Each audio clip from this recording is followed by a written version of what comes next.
Hey guys, welcome to my channel Justified Solutions.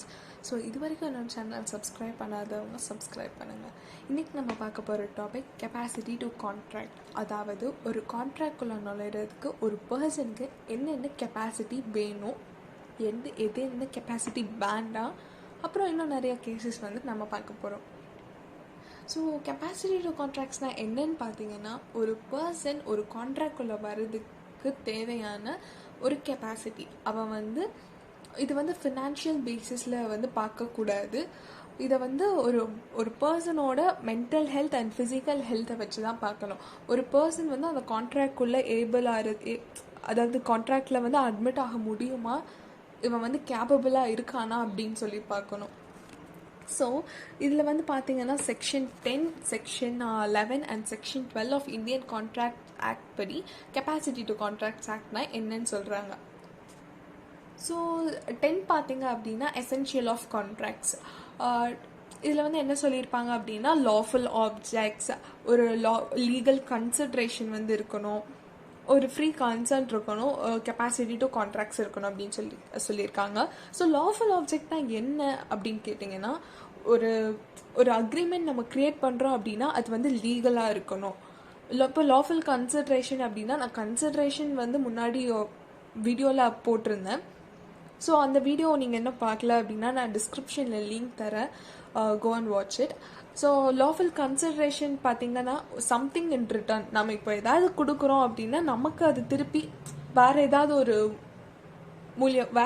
ஒரு மாதிரி நம்மக்கிட்ட அது கிடைக்கும். இப்போ ஃப்ரீ கன்சர்ன்னா என்ன அப்படின்னு கேட்டிங்கன்னா, ஒரு பர்சன் ஒரு கான்ட்ராக்டில் வரான் அப்படின்னா அவன் வந்து அவனோட சுய விருப்பத்தில் தான் அவன் வரணும்.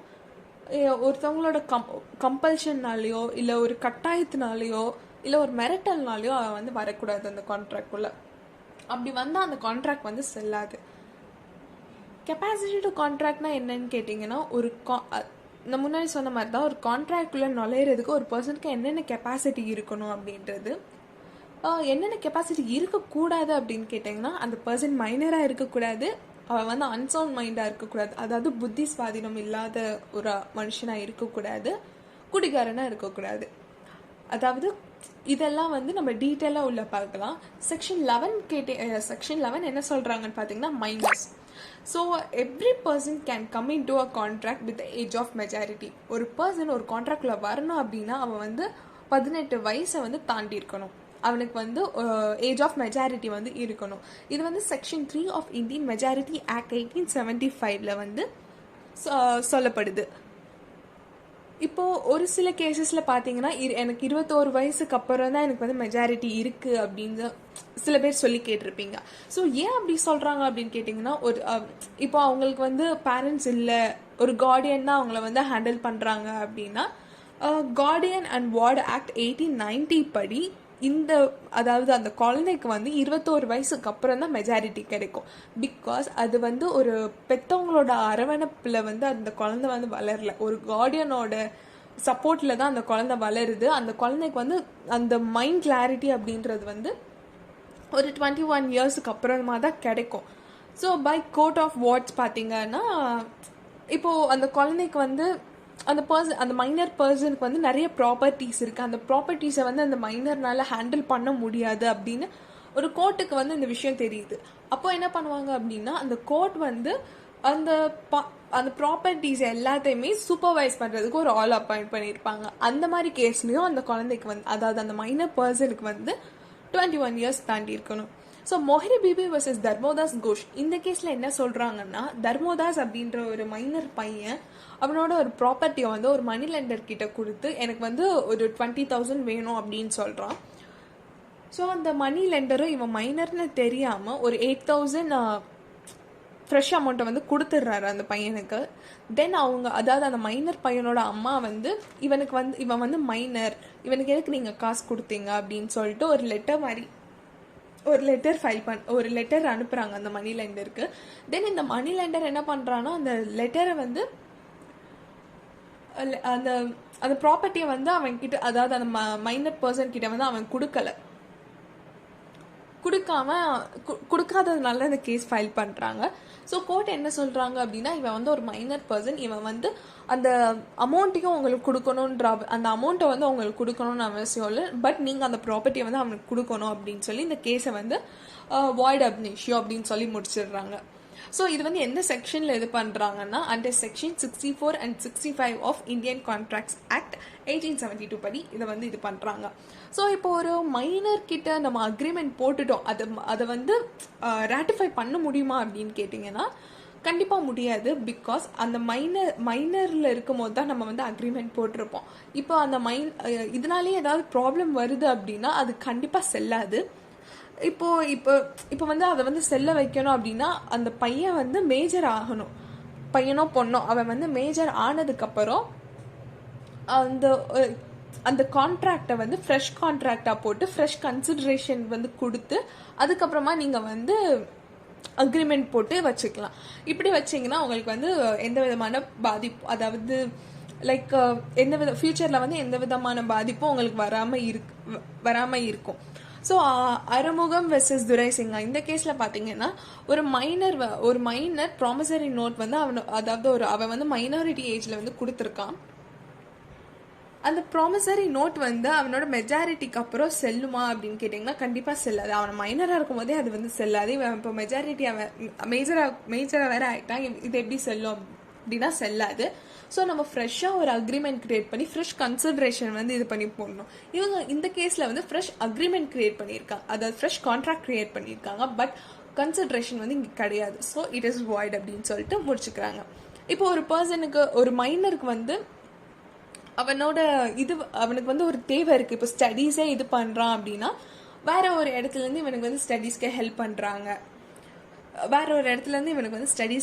பண்ணுறாங்க. ஸோ அந்த ஸ்டடீஸ்க்கான அமௌண்ட்டை வந்து இவன் மேஜர் ஆனதுக்கப்புறம் திருப்பி கொடுக்கணுமா அப்படின்னு கேட்டிங்கன்னா கண்டிப்பாக கொடுக்கணும். பிகாஸ் இது வந்து குவாசி கான்ட்ராக்டில் வந்து section 68 of Indian contracts act 1872 படி இது வந்து செல்லும் அப்படின்றாங்க. இப்போ கீழநாத் வெர்சஸ் அஜுதியா இந்த கேஸில் பார்த்தீங்கன்னா ஒரு கல்யாணம், அதாவது ஒரு மைனரோட கல்யாணத்துக்காக ஒரு பர்டிகுலர் அமௌண்ட் வந்து கொடுத்துருக்காங்க. அதை வந்து மேஜர் ஆனதுக்கப்புறம் அந்த அமௌண்ட் வாங்க முடியுமா அப்படின்னு கேட்டிங்கன்னா கண்டிப்பாக வாங்க முடியும். ஸோ நோ எஸ்டோப்பிளில் என்ன சொல்கிறாங்கன்னா, if a minor has set are done something he can deny what he has said or done. அதாவது ஒரு பர்சன் வந்து தப்பே பண்ணியிருந்தாலும் அவன் வந்து மைனராக இருக்கும்போது அவன் என்ன சொன்னாலும் செல்லுப்படாது. இதுவே அவன் வந்து மேஜராக ஆனதுக்கப்புறம் சொல்லணும் அப்படின்னு நினைக்கிறான்னா அவனுக்கு அந்த ஆப்பர்ச்சுனிட்டி வந்து கொடுக்கப்படும். ஸோ நெக்ஸ்ட் வந்து நம்ம என்ன பார்க்க போகிறோம்னா அன்சவுண்ட் மைண்ட்னா என்னன்னு கேட்டிங்கன்னா, a person is said to be sound mind for the purpose of making a contract if at the time when he makes it he is capable of understanding it and of forming a rational judgment as it takes an effect upon his interest. அதாவது ஒரு person வந்து sound மைண்டாக இருக்கணும்னா என்ன தேவை அப்படின்னா, நம்ம சொல்கிற விஷயங்களை வந்து புரிஞ்சுக்கணும். இந்த விஷயத்துக்கு இந்த மாதிரி ஒரு சொல்யூஷன் கொடுத்தா இது வந்து இந்த மாதிரி ஒரு சொல்யூஷன் கொடுக்கலாம் அப்படின்னு சொல்லிட்டு ஒரு ப்ராப்ளத்துக்கான சொல்யூஷன் வந்து அவனோட ஓன் இன்ட்ரெஸ்டில் வந்து சொல்கிற மாதிரி இருக்கணும். ஸோ இந்த மாதிரி தெளிவாக பேசுகிறவங்க அப்படின்றத வந்து அன்சவுண்ட் மைண்ட்னு சொல்லுவோம். சவுண்ட் மைண்ட்னு சொல்லுவோம். இப்போ அன்சவுண்ட் மைண்ட்னா கேட்டிங்கன்னா அவங்களுக்கு எது சொன்னாலுமே, எத்தனை தடவை நம்ம பேசினாலுமே அவங்களுக்கு வந்து புரியாது. என்ன சொன்னீங்க, ஏன் அது அவங்களுக்கு புரியாத மாதிரியே அவங்க வந்து இருப்பாங்க. ஸோ அது வந்து அன்சவுண்ட் மைண்ட் அப்படின்னு சொல்கிறாங்க. இப்போ ஒரு பர்சன் வந்து ஒரு பர்டிகுலர் டைமிங்கில் வந்து அன்சவுண்ட் மைண்டாக இருந்துட்டு ஒரு பர்டிகுலர் டைமிங்கில் வந்து சவுண்ட் மைண்டாக இருக்காங்கன்னா அவங்க எப்போ சவுண்ட் மைண்டாக இருக்காங்களோ அந்த டைமிங்கில் வந்து இவங்க வந்து கான்ட்ராக்ட்குள்ளே வரலாம். அதுக்கான சான்சஸ் வந்து இருக்குது. பட் ஃபுல்லாக வந்து இவங்க வந்து அன்சவுண்ட் மைண்ட்லேயே இருந்துட்டு ஒரு பர்டிகுலர் டைமிங்க்கு மட்டும் சவுண்ட் மைண்டுக்கு வராங்கன்னா அவங்க வந்து எப்போ சவுண்ட் மைண்டுக்கு வருவாங்க அப்படின்ற விஷயமே நமக்கு தெரியாது. ஸோ இது வந்து கொஞ்சம் கிரிட்டிக்கலான ஒரு விஷயம். So Indira Singh versus Parameshwar sorry Singh இந்த கேஸில் வந்து என்ன சொல்லியிருக்காங்கன்னு பார்த்தீங்கன்னா, a person who has an insane person from birth contracted to sell a property worth rupees 25,000 for 7,000 only, provided that he was not capable of forming a judgment. So இங்கே வந்து ஒரு person வந்து பிறக்கும் போதே அவங்க வந்து இன்சைன் பர்சனாக இருக்காங்க. ஸோ அவங்களுக்கு ஒரு ப்ராப்பர்ட்டி இருக்குது, 25,000 ஒர்த்தில் ஒரு ப்ராப்பர்ட்டி. அது வந்து 7,000க்கு வந்து ஒரு மணி லெண்டர்கிட்ட வித்துடுறாங்க. விற்றதுக்கப்புறம் அவங்களுக்கு வந்து அது அந்த அந்த ப்ராப்பர்ட்டி வந்து அவ்வளோ அந்த ப்ராப்பர்ட்டியோட ஒர்த்து அவங்களுக்கு தெரியாது. அவங்களுக்கு வந்து ஏதோ ஒரு யூஸ் இருக்கு, ஏதோ ஒரு வேணும் அப்படின்றதுக்காக தான் இந்த அமௌண்ட்டை வந்து வாங்கியிருப்பாங்க.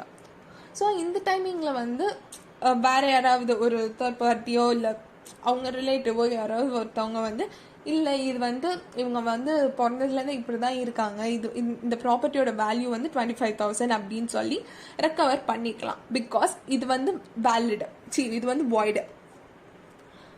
ஏன் அப்படின்னு கேட்டிங்கன்னா இவங்க பிறக்கும் போதுலேருந்தே இன்சைன் பர்சனாக தான் இருக்காங்க. ஸோ இப்போ ட்ரக் அண்ட் இன்டாக்சிகேட்டட் பர்சன் பார்த்தீங்கன்னா, இப்போ ஒரு ட்ரக் அண்ட் ஒரு இன்டாக்சிகேட்டட் பர்சன் அப்படின்னா ஒரு பர்சன் வந்து எப்பயுமே குடிச்சிக்கிட்டே இருக்கான் அப்படின்னா அந்த பர்சனுக்கு வந்து சுத்தமாக அவங்க எந்த மைண்டில் இருக்காங்கன்னே சொல்ல முடியாது, அப்படி இருப்பாங்க. இப்போ ட்ரக்ஸ் யூஸ் பண்ணுறவங்களும் அப்படி தான். அவங்க வந்து எப்போ வந்து கரெக்டான தாட்டில் இருப்பாங்க, எப்போ வந்து கான்ஷியஸில் இருப்பாங்கன்னே சொல்ல முடியாது. ஸோ அந்த மாதிரி டைமிங்கில் வந்து நம்ம வந்து ஒரு கான்ட்ராக்டை வந்து கொண்டு போய் இது பண்ணுறதோ இல்லை ஒரு விஷயத்தை அவங்கக்கிட்ட சொல்கிறதோ வந்து ஒரு நடக்காத ஒரு விஷயம். ஸோ இந்த மாதிரி டைமிங்கில் வந்து இதுவும் வந்து அன்சோன் மைண்ட் தான்.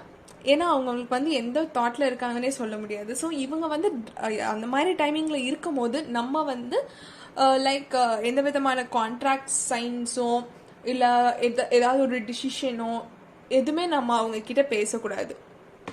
அதாவது கான்ட்ராக்ட்ஸ் பற்றி எந்த விஷயத்தையுமே அவங்கக்கிட்ட டிஸ்கஸ் பண்ணக்கூடாது. நெக்ஸ்ட் வந்து பார்த்தீங்கன்னா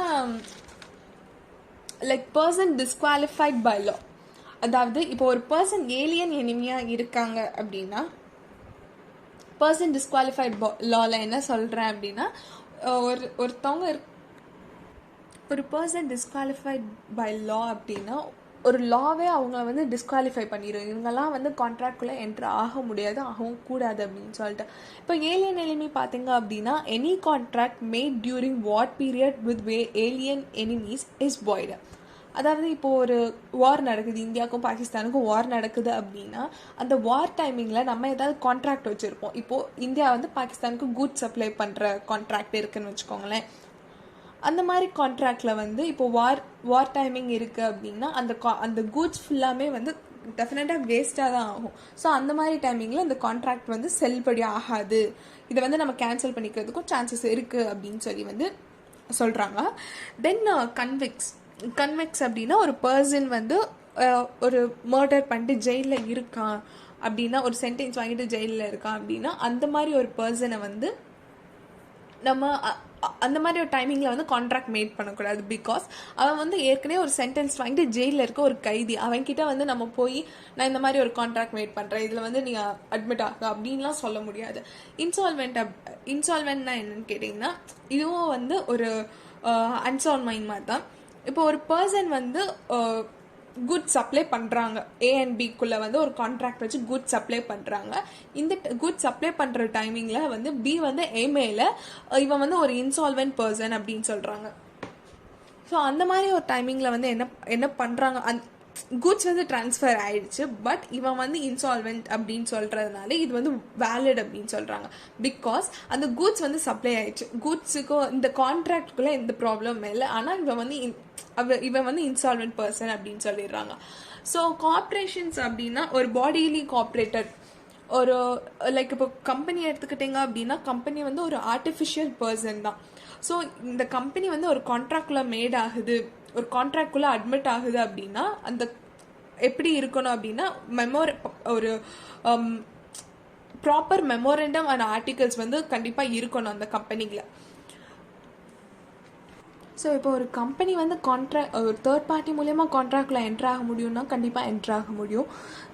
most companies while entering into a contract with one another want to make sure that the other party is competent enough to enter into a contract. So இது வந்து ஒரு லீகல் ஃப்யூச்சரில் வந்து ஒரு லீகல் காம்ப்ளிகேஷன்ஸ் வராமல் இது வந்து தடுக்க முடியும். As per its memorandum and articles of association, it's capable of entering into a contract through its authorized representatives. ஒரு ப்ராப்பர் ரெப்ரசன்டேட்டிவ்ஸ் மூலமாக அது மெமோரண்டமோ அண்ட் ஆர்டிகல்ஸ் ஆஃப் அசோசியேஷன்ஸோ அதை வந்து இது பண்ணியிருக்கணும். ஸோ இந்த வீடியோ உங்களுக்கு பிடிச்சிருந்தா லைக் பண்ணுங்கள், ஷேர் பண்ணுங்கள், கமெண்ட் பண்ணுங்கள். தேங்க்யூ.